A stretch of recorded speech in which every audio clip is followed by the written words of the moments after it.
Qu'est-ce qu'une variable? Une variable est un conteneur qui va pouvoir stocker une valeur. Et une variable, bien sûr, est associée ou repérée par un nom. Avant de se servir d'une variable, il faut d'abord la créer. Lorsqu'on crée une variable, on dit également qu'on déclare une variable. Pour déclarer une variable en JavaScript, nous allons devoir utiliser le mot-clé var suivi du nom qu'on souhaite donner à notre variable.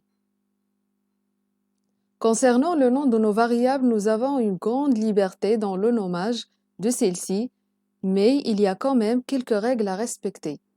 Par exemple, le nom d'une variable, il peut être commencé soit par une lettre ou le symbole underscore.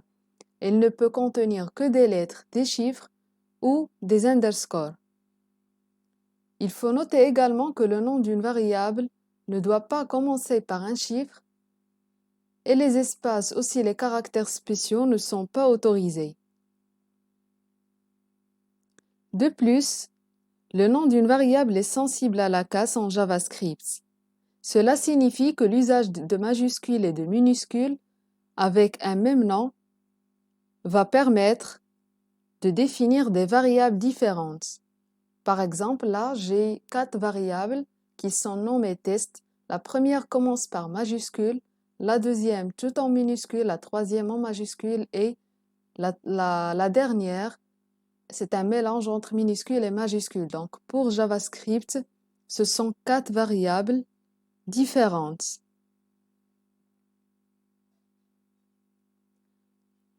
Vous pouvez également noter qu'on utilise généralement la convention Lower Camel Case pour définir les noms de variables en JavaScript. Cela consiste à accoler plusieurs mots tout en mettant le premier mot en minuscule et les suivants commençant par une majuscule. Par exemple, si je prends la variable mon âge, donc on s'était mis d'accord que le nom d'une variable ne peut pas contenir un espace. Et donc, comme solution, on peut coller ces deux mots. Comment?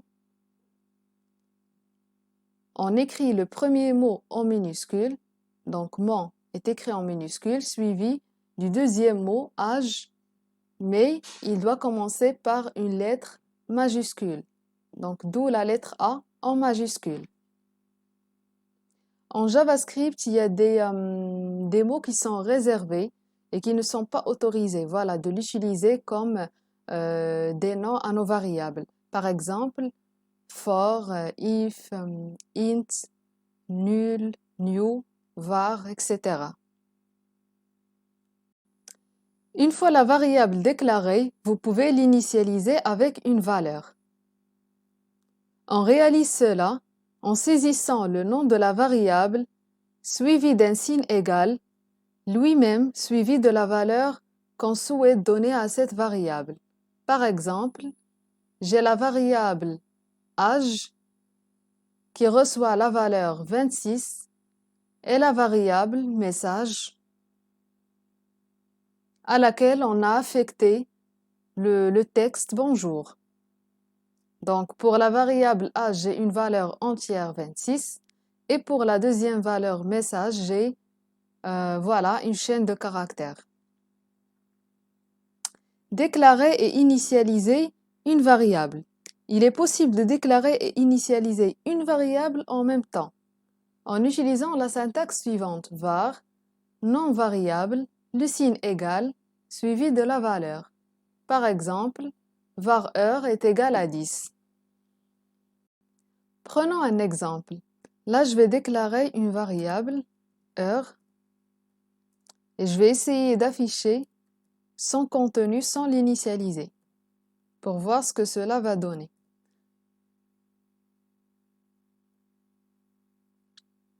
Donc là, vous utilisez CTRL-ALT-N pour exécuter votre code. Sinon, vous pouvez aller au fichier .js, ensuite cliquer sur Run Code.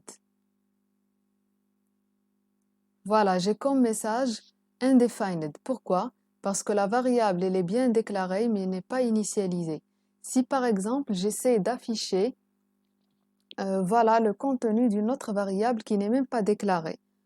Par exemple, âge.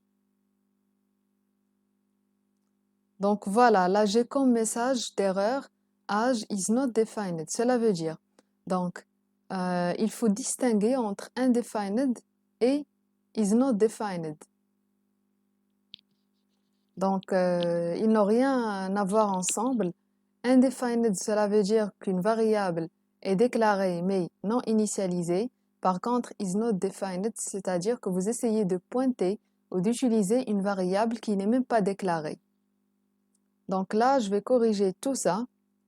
Je vais initialiser ma variable heure avec la valeur 10.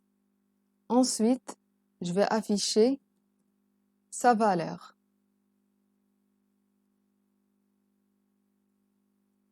Voilà, j'ai bien la valeur 10 qui est affichée. Si par exemple, je veux mettre à jour cette variable,